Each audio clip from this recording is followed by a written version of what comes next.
자, 미국장이 상당히 어렵게 마감이 됐습니다만 지난번에 넷플릭스 때 그리고 테슬라 때와 마찬가지의 흐름이라고 생각을 합니다. 넷플릭스 쪽의 자체적인 문제로 인해서 실적이죠. 실적 부분, 성장성 부분. 그렇게 해서 이제 넷플릭스가 하루에 뭐 50% 가까이 폭락을 하고 그로 인해서 글로벌 증시, 미국 증시죠 사실상 미국 증시가 급락을 하고 그리고 그 이후에 그러면서 이제 테슬라가 트위터를 인수한다라는 것을 가지고 테슬라가 10% 이상 급락을 하고 시장이 연동이 되고 이번에는 아마존입니다. 아마존 실적 부분에 연동된 폭의 기준이 되는데 일단 그 전체적으로는 어찌됐건 그렇게 해석이 돼요. 미국의 금리 인상 관련된 그러니까 우크라이나 얘기 나와 있고 뭐 중국 관련 얘기 나와 있고 많이 있습니다만 결론적으로는 미국의 이제 금리 인상 관련된 내용이 더 크죠. 위축될 것이냐 경기가 뭐 그런 얘기인데 어제 이제 뭐 본의 아니게 다른 쪽을 모니터링을 했는데 여지없이 겉모습만 이제 많이 달라져 있고 여지없이 이 내용 부분에 대해서는 제대로 얘기할 수 있는 사람들이 없는 것 같아요. 애널리스트나 매니저들이 나오는 방송이면 모를까. 그러니까 말도 안 되는 이야기들을 하고 있고 연준의 그 모든 분들이 예를 들어서 지금 방송에 나오는 애널리스트나 이제 펀드 매니저들은 그나마 그 부분은 이제 전공이니까 상관없습니다만 뭐 윤정도 이외의 모든 그 방송 나오는 분들 사실은 자격이 좀 안 되죠. 이제 우리 입장에서는 시장에 대한 해석과 기술적 분석에 대한 부분을 좀 더 해드리는 거란 말이에요. 근데 뭐 연준을 나무라고 있어요. 연준을 나무라고 있다. 그럼 그 해석 부분을 예를 든다면은 연준이 금리를 올려야 될 시점. 예를 들어서 일반적인 객관적인 그 내용이 작년에 여러분들 잘 아시다시피 3%의 물가 상승률까지는 우리는 견딜 수 있다. 그러니까 이제 지금의 금리 부분은 유지하고 물가 상승률을 좀 더 보고 대처하겠다. 그렇게 해서 이제 테이퍼링이나 이런 부분을 진행을 안 했었죠. 그것에 대한 그 가장 뚜렷한 정치적인 모양새는 말씀드린 것처럼 대선 끝나고 나서의 경기 부양책 뭐 이런 부분이 뭐 해석에 따라서 와닿을 수도 있고 그렇지 않다라고 생각할 수도 있는데 뭐 그런 명분을 제시를 하면 모를까. 지금의 기준에서 뭐 연준이 금리를 50bp 올리고 그다음 6월 회의에서 이제 예를 들어서 75bp를 올릴 수도 있다. 그거는 이제 가능성은 희박해요. 시장 전체적인 가능성 50bp를 올린다. 그게 이제 예를 들면은 뭐 93%의 기준으로 그 정도 확률로 올린다라고 예상을 한다. 많은 그 학자들, 관계자들 그런 예상치를 감안을 해서 컨센서스인 거죠. 근데 그게 아니라 75bp 같은 경우는 그럴 수도 있다라는 소수 의견이란 말이에요. 아직까지는.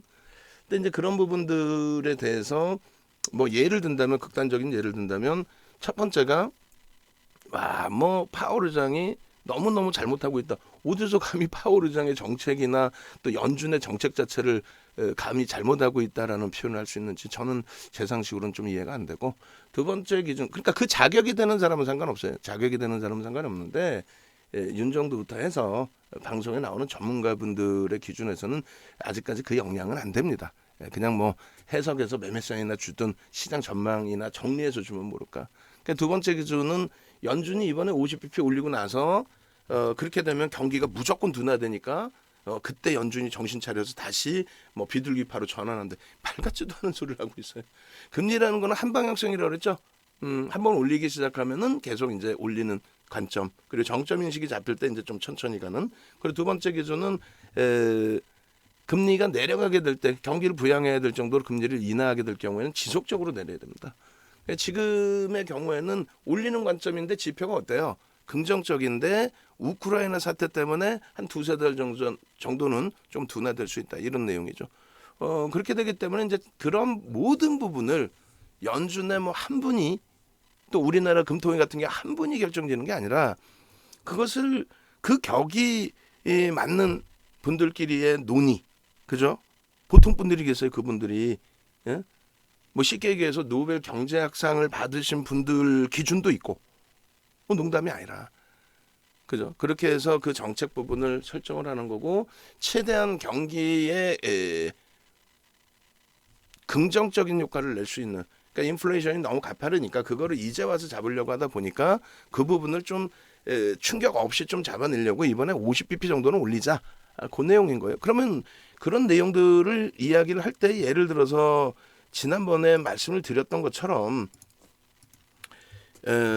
요 자료 부분들을 다시금 나눠 드릴게요. 그러니까 예를 들면은 일단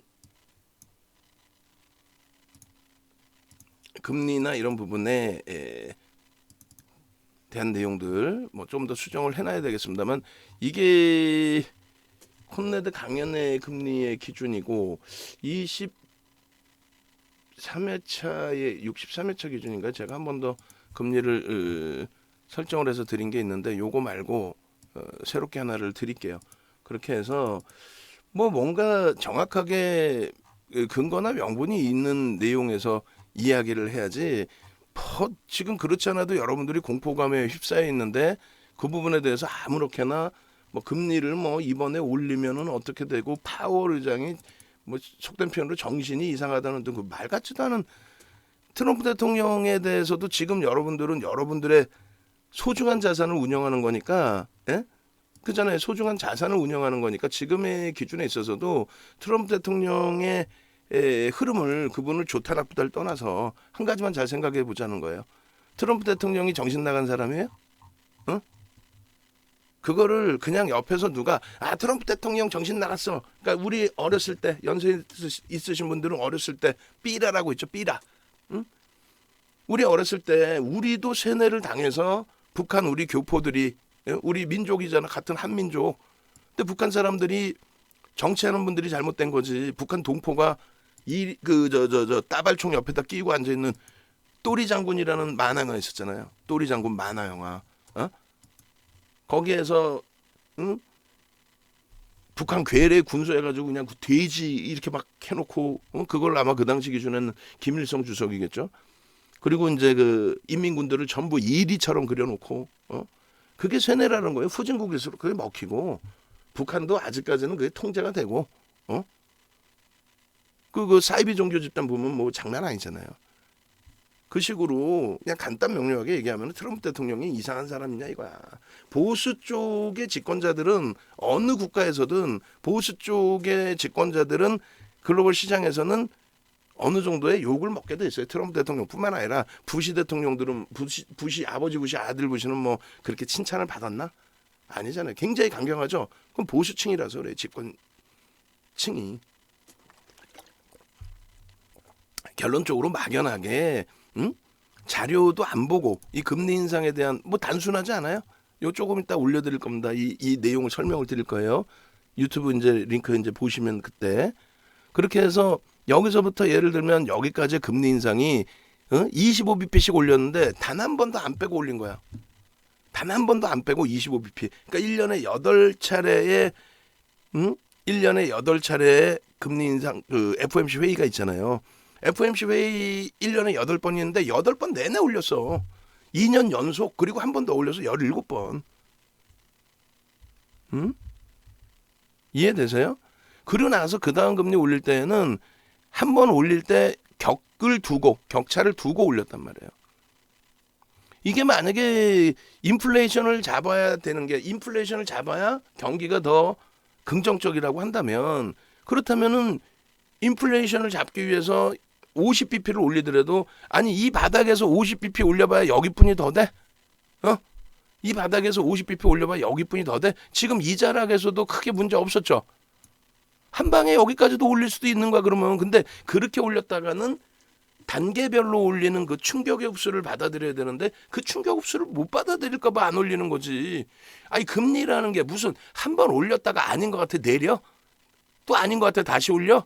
정신 남는 사람들 같으라고. 그걸 방송에서 그 비싼 전파 앞에서 자료 하나도 없이 이번에 50bp 올리는데요. 연준이 정신 차리겠지. 50bp 올렸다가는 경기가 무조건 둔화될 텐데. 아니 금리 올린다고 경기가 둔화되나? 25bp 올리면은 경기가 멀쩡하고 50bp 올리면 경기가 둔하대. 아우 진짜 확 그냥 막 그냥 50bp라는 게 감당하기 어려운 지금 금리 인상인가요? 아니 그렇게 되려면 떡 그냥 이런 폭락이 나와야지. 금리 인하 당시 시기에 금리 인하 당시 시기에 그냥 시장 붕괴됐던 것처럼의 흐름이 나와야죠. 아니잖아요. 근데 왜 그 공포 분위기를 그냥 막연하게 만들어대는지. 응? 그러니까 여러분들이 어떤 기준점을 설정할 때에도 2003년 이후에 2006년 6월 그 경기가 회복되고 있을 때 좋아지고 있을 때 2004년 6월부터 2006년 6월까지 한 번도 안 빼고 금리를 올렸단 말이야. 한 번도 안 빼고. 그래서 2007년 9월까지 계속 그 금리가 유지가 돼서 얼마 5.25%. 5.25. 지금 개뿔이나 무슨 0.25에서 0.5 그 기준에 50bp 올려갖고 1% 수준인데 그걸 무슨 난리 난 것처럼 방송 나와서 뭐 파월 의장이 뭘 그렇게 잘못했나? 그 양반이? 다만 작년에 대선 끝나고 나서 경기 부양책 때문에 그때 어떻게 긴축 얘기를 하냐고. 그때부터 원래는 이제 인플레이션이 3%가 안 미쳤지만 뭐 2%다라고 한다면 점진적으로 야 경기가 이렇게 좋아졌어? 슬슬 긴축할까? 이렇게 됐어야 되는데 그걸 조금 고시기를 일부 놓쳤다라는 게 결과론적인 얘기예요. 그 당시에도 그게 문제가 됐으면 그때 폭락을 했어야지. 예? 금리 인하가 뭐 좋은 건지 아나 봐. 저금리가 무조건 좋은지 아나 봐. 아니라니까. 그래서 이번에 경험을 하는 거예요. 저금리가 무조건 좋은 게 아니라 적절하게 경기가 살아났을 때는 금리를 좀 만져줘야 되는 거야. 마사지 해줘야 되는 게 좋은 거구나. 그래야 인플레이션에 의한 인플레이션이 너무 가파르게 나오면 어떻게 되세요? 화폐 가치가 훼손이 될 것이며 뭐 여러 가지. 거기에 이제 일본의 엔화 약세에 대해서 여러 가지 해석이 나오는데 일단은 달러 강세 부분이 엔화의 약세 부분과 이렇게 맞물려 있는 부분에 있어서 엔화의 약세 때문에 이제 달러 강세를 띠는 거고 글쎄요 그 미국 쪽에서도 달러 강세에 대해서 사실상 정책 부분을 그렇게까지 원하지 않는다라고 한다면 그렇다면 이제 좀 마사지가 나오겠죠. 그 달러당 유로의 흐름입니다. 이게 뭐냐면은 잘 보세요. 여기까지 기준에서 달러가 어떻게 돼요? 강세를 띠고 있었던 기준이죠. 그게 이제 약세로 전환이 돼서 내려오는데, 지금의 기준은 이제 달러 인덱스 100이 기준에서의 흐름이란 말이죠. 그래서 브렉시트가 형성이 돼 있을 때의 기준, 그때의 기준이 2016년도 요 브렉시트 터져 있을 때 기준이잖아요. 이때 기준이 달러 인덱스 자체가 지금 이제 강세잖아요. 달러 인덱스가 이제 강세로 연출이 돼 있고. 근데 이때 이제 왜곡 현상이 뭐냐면 그 달러 인덱스하고 유로하고 파운드하고 엔화하고 완전히 달라요. 그렇게 해서 엔화의 기준점에 있어서는 달러가 강세를 띠다가 그러니까 엔화 대비해서 엔화가 이제 140엔 수준을 줘야 120엔 수준이죠. 130엔 뭐 이렇게 120엔 정도를 줘야 1달러를 살 수 있다가 리먼 터지고 나서 이제 막 깨져 내려온 부분이 얼마? 75엔만 줘도 1달러를 살 정도로 달러가 엄청난 약세를 띄었죠. 달러가 엄청난 약세를. 근데 지금 유로화하고 비교를 했을 때 일단은 지금 엔달러 환율은 이렇게 돼 있단 말이에요. 그러니까 그 기준을 이제 다시 한번 좀 더 말씀을 드릴 건데 예를 들어서 이제 2006년 7년도에 달러 강세가 정점을 찍을 때 인덱스상에서 달러 정점을 찍을 때가 2006년 뭐 이렇게 되고 달러 바닥을 찍을 때가 2000 얼마요? 11년. 그러면 유로 같은 경우에도 2006년 7년 11년 12년 2006년 7년 11년 12년 2006년에서 2007년 그리고 2011년 12년 전부 다르게 움직이죠. 전부 다르게. 무슨 얘기냐면은 이 당시에 달러는 뭐였어요? 강세였죠. 그 다음에 이 당시에 11년 12년의 기준은 약세였죠. 근데 그 위치가 별 차이 안 나죠. 고자락에서 고자리란 말이에요. 무슨 얘기하면은 엔화 대비해서 달러만 급격히 강세냐 급격히 약세냐의 현상이지 유로나 파운드화 대비해서 그렇게 엄청난 강세 약세를 형성시키진 않는다. 그렇게 급격한 강세나 약세를 형성시키지 않는다. 다소 인위적인 흐름을 형성시키지 않는다. 그래서 환율 얘기 나올 때 뭐 여러 가지 해석이 있는데 결국은 지금의 문제가 발생되면 안전자산으로의 선호 기준이 형성되잖아요. 안전자산으로의 선호. 안전자산으로의 선호. 근데 지금의 경우는 안전자산으로의 선호 부분이 엔화도 약세를 띠게 되면서 완전히 없어져 버렸다는 거예요. 지금 2015년도 위치하고 그 위치보다 더 달러가 강한 흐름이 나와 있어요. 그러니까 엔화가 강세를 떼야 되는데 오히려 달러가 강세란 말이에요. 지금 미국이 문제라며요. 미국이 문제인데 어떻게 달러가 강세가 되냐고. 아니 단순 논리로 미국이 문제라며. 아니 미국이 지금 0.5 50bp 0.5 퍼센트 포인트를 올리는 거 그게 문제라며요. 근데 어떻게 달러 강세를 떼냐고. 응? 그렇지 않아요? 그 부분도 놓고 해석을 해보셔야죠. 달러 강세를 어떻게 뗄 수 있냐는. 결론적으로 지금 현재 위치에서 이제 원달러 환율, 엔달러 환율 같은 경우가 기존에는 엔화가 안전자산으로의 그 기준으로 설정이 돼 있었고 모든 상품에 있어서 이제 유가도 마찬가지고 그리고 또 뭐가 있어요? 금값이죠. 금값에 대한 부분도 있어야 되는데 이 금값도 한번 볼까요? 금값이 그렇게 엄청난 가파른 그 흐름이 나오고 있는지에 대해서 금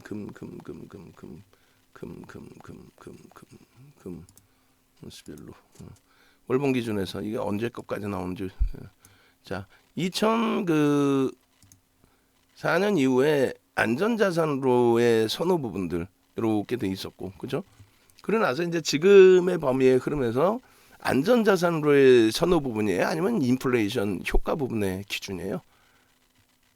그냥 인플레이션 효과 부분이죠. 그러니까 리먼 터지고 이때는 경기가 좋아져서 수요와 공급에 의한 부분이라고 한다면 리먼 터지고 나서 야 이거 달러 가치가 훼손하고 화폐 가치가 훼손을 해? 특히 이제 결제 통화의 훼손이 되겠죠. 그 결제 통화 달러의 훼손에 의해서 이렇게 움직인 거예요. 달러의 훼손에 의해서. 달러 가치가 훼손을 하다 보니까 이거 뭐야 개뿔 달러 사봐야 개뿔이네. 그렇게 하고 미국이 이제 긴축을 단행하는 2013년 그리고 실질 선언한 거죠. 실질 긴축을 단행한 2014년 그리고 실제 금리를 올린 요 시점. 그렇게 되면서 이제 달러의 기준이 강세로 전환이 되면서 요거 좀 찍던 부분이 요렇게까지 안정화가 된 거예요. 다시 오르는 거는 금리를 올릴 만큼 경기가 살아나 있다라는 기준. 그리고 지금도 마찬가지의 기준이 되는데 어떤 그 공포감에 의해서 해석을 자꾸 이상한 해석을 하는데 결론은 안전자산에 대한 욕구가 터져 나온 그 흐름이냐는 거죠. 이게 아니죠.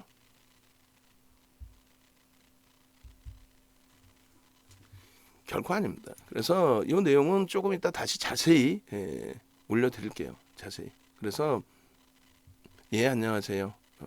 자세히 올려드리는 걸로 기준을 잡아놓고 기준을 설정을 하고요. 지금은 입장이 안 되실까요?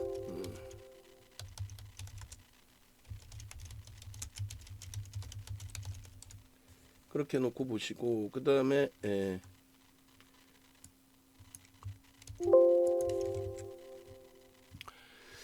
이 부분은 하여간 뒷부분에 아주 자세한 내용이 있고 이 내용 부분을 지금 자료를 지금 올려드릴 테니까 좀 이따 이제 동영상 교육을 잡아드릴 때 참조를 하세요.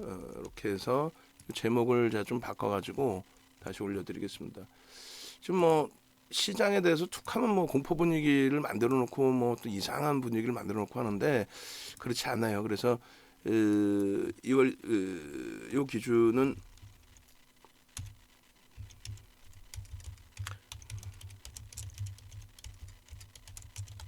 금리 및 뭘로 잡아야 될까요? 시장 공포 완화, 금리가 미치는 금융 시장의 역학, 이 기준을 설정을 해서 올려드릴게요. 그렇게 해서 전혀 문제가 없어요. 문제가 없고, 이 부분 이제 조만간에 시장이 더 어려워지면은 더욱더 보강을 해서 올려드리겠습니다. 여기서 이제 조금만 더 보강을 하면 완전한 내용의 기준이 되니까 더욱더 보강을 해서 여러분들께 올려드리도록 하고, 그리고 이 부분은 지금 자료를 올려드릴 테니까 참조를 하십시오. 그렇게 해서 각 채팅방에 올려드리도록 하겠습니다. 그리고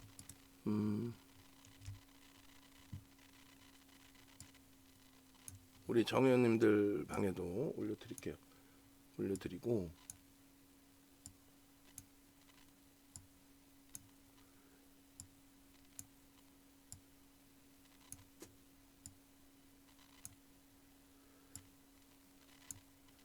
이렇게 그러고 나서 종목별로의 기준도 좀 들여다보도록 하겠습니다.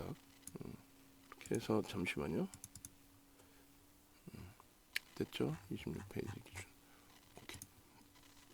그렇게 하고, 그 다음에 종목별의 기준점들을 좀 놓고 볼 텐데, 어차피 지금 내일장 공략주 기준, 월요일장 공략주 기준의 설정 범위를 조금 바꿔드릴까도 고민을 하고 있는데, 아침에 또 바뀔 겁니다. 지금 2차 전지 쪽에 대해서는 다소 제한적인 흐름이 연출이 됐어요. 2차 전지 쪽의 기준에서는. 그래서 일단은 개장 전에 한번 또 바꿔드릴 겁니다. 전체적으로 개장 전에 요 종목군을 바꿔드릴 테니까 일단은 요 기준에서 설정 범위를 좀 놓고 보시고, 그러고 나서 이제 개장 전에 흐름을 한번 보자는 거예요. 에코프로비엠도 테슬라 쪽이 그나마도 좀 덜 빠지고 방어는 했는데, 일단은 전체적으로 이제 거래가 수반되면서의 흐름이 어느 쪽에서 나왔는지, 또 주말 이슈는 무엇이 있는지, 여러 가지를 같이 놓고 봐야 됩니다. 근데 KG 스틸이 일단은 이제 거래가 월등하게 이제 터지면서 움직임이 나왔고, 또 2차 전지주들의 흐름이 일정 범위 긍정적으로 형성이 됐고, 그리고 오래간만에 한국전력의 흐름도 이제 좀 터져주는, 그 다음에 LG화학도 거래가 수반되면서의 기준의 흐름으로 연출이 됐어요. 지금 야간 기준에서는 일단 삼성전자의 그 변동성의 흐름 범위가 SK 하이닉스에도 연동이 될 가능성이 있다. 그래서 하이닉스가 눌려서 전체적인 시장 영향으로 눌려서 좀 시작될 가능성이 있지만, 아무래도 거래량 수반되고의 변동성의 흐름을 잡아준 위치로 해석을 할 수 있으니까 하이닉스 기준도 500만 주 정도면 설정 범위를 가져갈 수 있겠고요. 그리고 지금 이제 LG화학, 일단은 극대형주 위주 쪽에서 먼저 보자라는 거야. LG화학 쪽의 기준에 50만 주 수준의 거래가 수반되면 연속적인 기준에서의 흐름을 기대해 볼 수 있다. 2차 전지를 LG화학과 코스모신소재까지 같이 버무려 놓았다라고 친다면 그 정도에서 이제 설정 범위를 잡아놓고, 삼성전기가 이제 거래가 일부 실리면서 돌렸는데 아쉽게도 시장 분위기가 지금 좀 짓눌려 버렸어요. 그렇게 된다면 이제 기아의 경우에서도 볼 수 있겠죠. 미국 쪽의 기술주 영향으로의 조정이었다 한다면 그 여파에서도 이제 여전히 SK 하이닉스나 LG화학의 기준도 들여다보는 거고, 기아 쪽의 범위도 일단 기존의 거래량 부분의 변동성이 확장됐던 그 거래량만큼은 실려줘야 된다라는 쪽의 기준을 좀 설정을 할게요. 그렇게 해서 소형주 변동성이야 개장 초에 또 들여다보면 되고요. 결론적으로 최근에 이제 거래가 터졌던 분이 450만 주씩이에요. 근데 이렇게까지 안 터지더라도 그 거래량이 70%, 그럼 얼마요? 70%도 사실 모자르거든요. 그러면 7428, 7535 그러면은 300만 주, 350만 주 이 정도 되는데, 일단은 내일 시장 감안해서 300만 주 기준으로 설정을 해놓습니다. 그다음에 KG 스틸, 그다음에 코스모 신소재, 그다음에 일동제약이나 팜스토리는 다시금 시장 전반적인 흐름 확인해서 들여다보는 걸로. 그리고 코스모 신소재의 경우에도 이제 수급이 계속 긍정적입니다만 시장 영향 감안하고, 2차 전지 쪽은 제한적인 흐름이었기 때문에 개파락 이후에 흐름에서 좀 긍정적인 영향을 받을 수도 있겠다. 이렇게 기준점을 좀 설정을 해드리도록 하겠습니다. 그리고 이 기준에서 이제 SK 바이오사이언스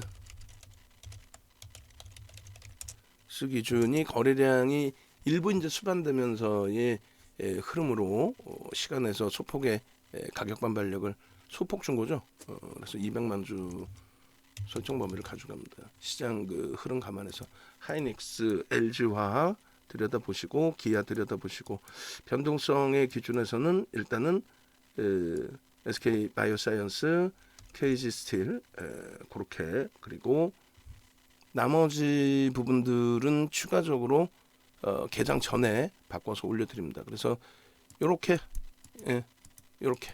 거래량이 터져 있고 시간에서 일부 거래가 수반된 그리고 나머지 자동차 쪽의 주간 단위에서 흐름 LG와 하이닉스가 주간 단위의 흐름 조금 못 미치지만 하이닉스의 기준 거래가 터져 있는 삼성전자의 기준을 설정해서 놓고 봐야 되는 걸까요? 일단은 이쪽으로 넘어올 수 있다 쪽도 기준을 잡도록 하겠습니다. SK그룹주가 두 개니까 삼성전자로 죄송합니다만 다시 바꿀게요.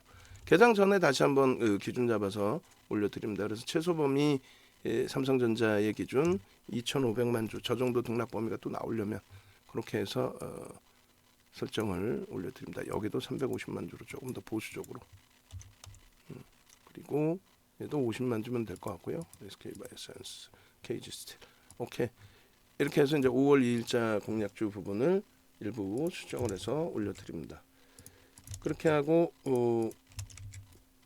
더 많은 이야기를 또 진행을 해드려야 되는데 일단은 금리 부분하고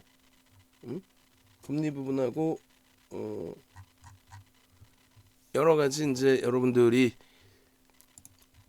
종목별로에 조금 전에 이제 설정해드렸던 그 종목군들의 흐름을 왜 거기서 그렇게 설정을 잡는지 그런 내용하고 여러 가지를 또 추가적으로 들여다 보셔야 되는데 일단 몇몇 종목에 대해서 빠르게만 간단하게만 설명을 드릴게요. 어떤 기준이냐면 대형주 위주로 설정을 해서 놓고 보시더라도 이렇게 많은 274개 종목의 시가총액 1조 이상짜리가 있다는 거고 1조 이상짜리에서도 이런 변동률이 나옵니다. KG 스틸 뭐 코스모 신소재, 에코프로 BM 뭐 여러 가지. 결론적으로 요 흐름 전체적인 기준 좀 맞춰서 보시고 그리고 거래대금 최상위에 놓여진 뭐 소형주죠. GS글로벌이나 대성에너지 같은 경우는 장중에 매직 계산기를 통해서 좀 올려드려야 하는데 쉽지는 않습니다. 이 변동률을 가져간다는 자체가 아랫방향으로도 이제 확산될 수 있는 그런 내용이기 때문에 쉽지가 않아요. 그래서 여러분들 이제 선배분들께서 일부 이렇게 수익 범위를 가져가시는 부분들에 대해서 좀 긍정적으로 해석하는 부분은 교육입니다. 교육을 바탕으로 해서 좀 보셔야 돼요. 금요일날 그나마도 시장 전체적으로 강세를 띠면서 그 교육 부분에 맞게 종목별로도 변동성이 확장이 되는데 제일 아쉬웠던 거는 KG 스틸을 다른 쪽 교육하다가 23,000원대 23,300원, 23,600원 매수자인을 못 드리고 24,000원대에 매수자인을 드렸단 말이에요.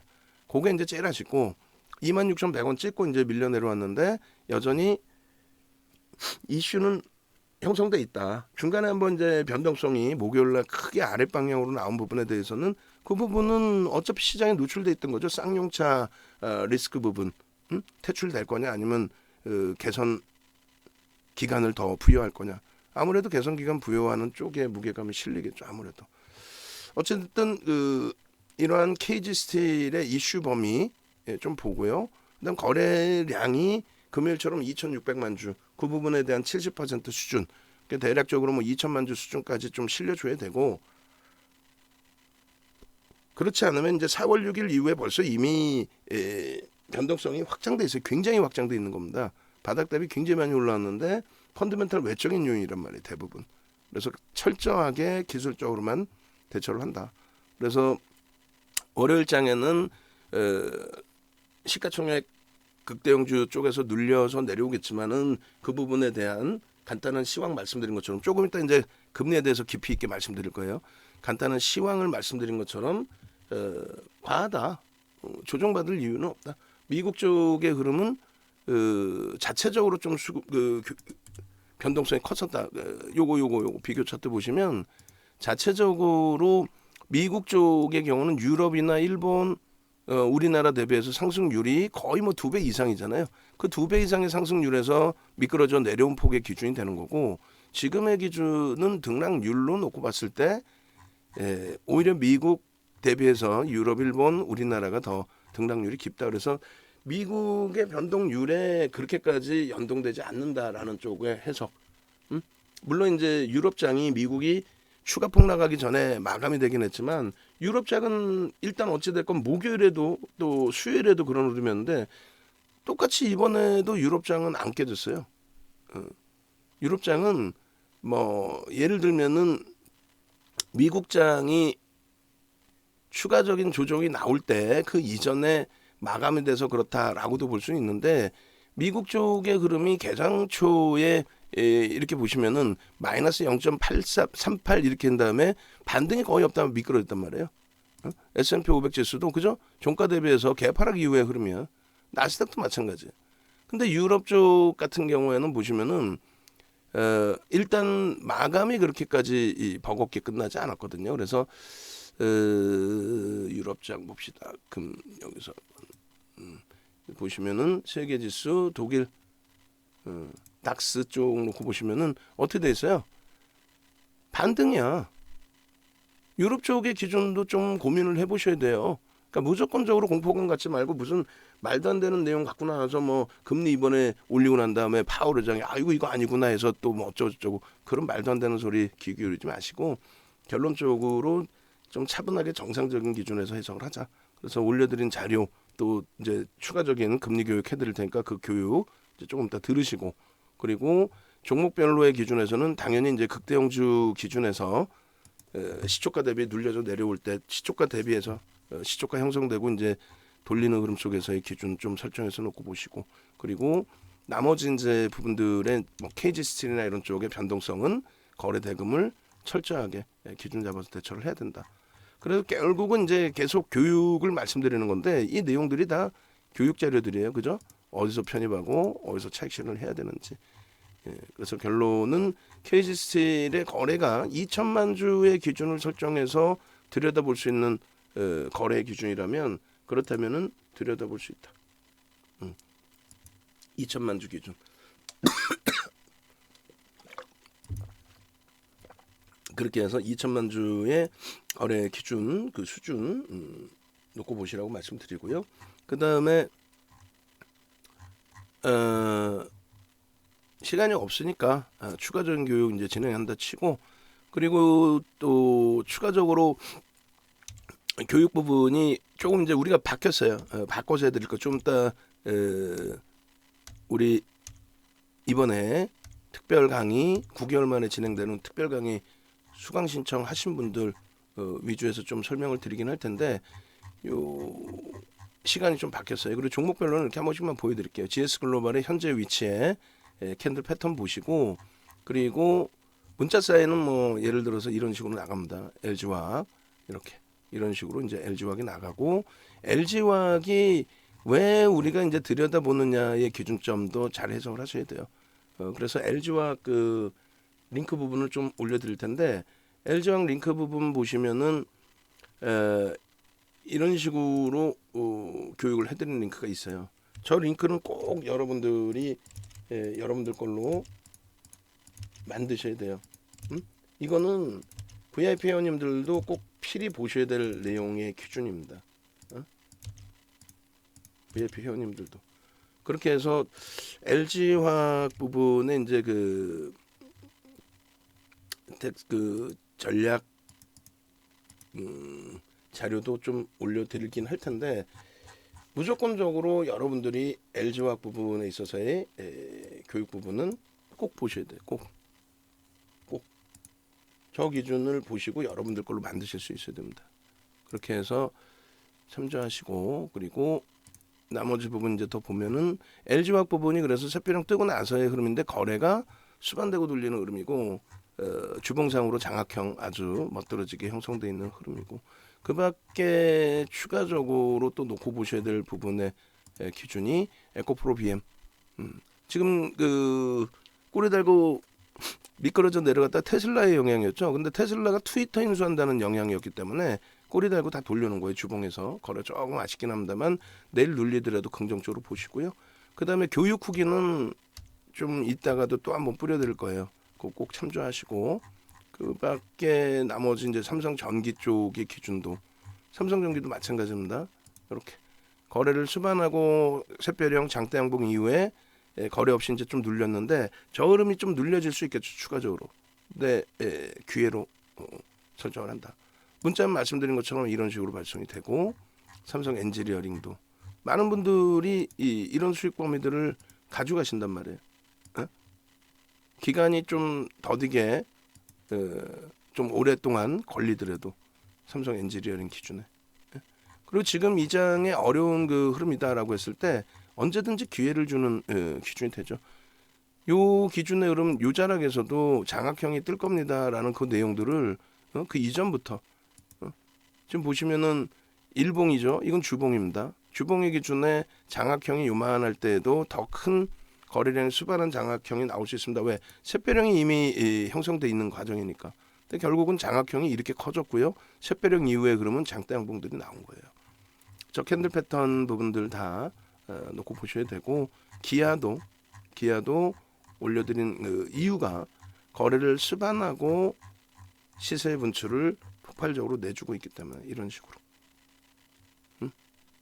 장악형 뜨고 나서 그 이후에 그러면 계속 거래가 실립니다. 월봉의 기준에서는요. 샛별형의 기준 월봉에서 본다고 그랬죠. 마지막으로 이제 요 기준이에요. 수익 범위들 놓고 보시고 자 네이버에서 이렇게 윤정두 검색하시고요. 네이버에서 윤정두를 이렇게 검색을 하시면 이렇게 페이지가 나옵니다. 공식 홈페이지 오셔서 요 기준에서 일단 요게 이제 주말에 가입 인원 있으니까 몇 분 안 남으셨을 거예요. 여기 보시면 눌러 보시면 이렇게 되어 있습니다. VIP 이제 문자반에 문자, 카톡, 그다음 교육까지 다 포함된 건데 교육 기준에 우리가 이제 5주차 기간으로 5주 동안 진행해 드리기로 했는데 아니 그렇게 해서는 안 될 것 같아. 이왕 해드리는 거면은 제대로 그래서 4대 철학만 4가지 패턴에 총 8가지예요. 그걸 지금 하루에 1시간씩 해드리고 있어요. 그러니까 1주차에 다 못 끝나는 거지.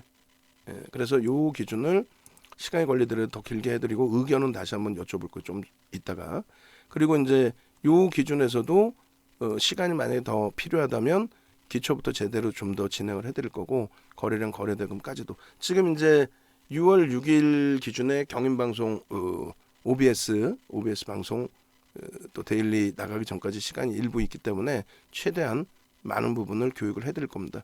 9개월 만에 다시 이제 교육을 진행해 드리는 거고 또 경인방송 나가더라도 야간 방송이 조금 시간적인 여유로움이 있을 수 있으니까 그걸 기준으로 좀 진행을 해드릴 거예요.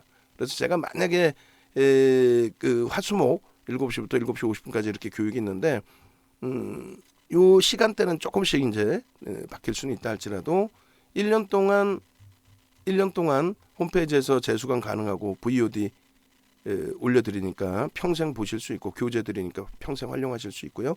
완전히 기초부터 캔들 이동평균선 거래량 거기에 보조지표까지 그리고 필살기까지 들어가 있으니까 요거 꼭 참조하십시오. 요 내용이 여기서 한번 더 넣어드릴 거예요. 어떤 걸 넣어드릴 거냐면 요 상장하고 요 카드 넣어드릴 거야.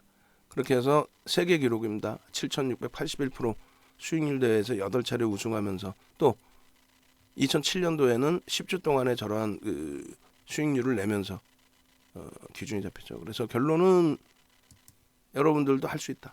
홈페이지에 오셔서 결제하시고 선착순입니다.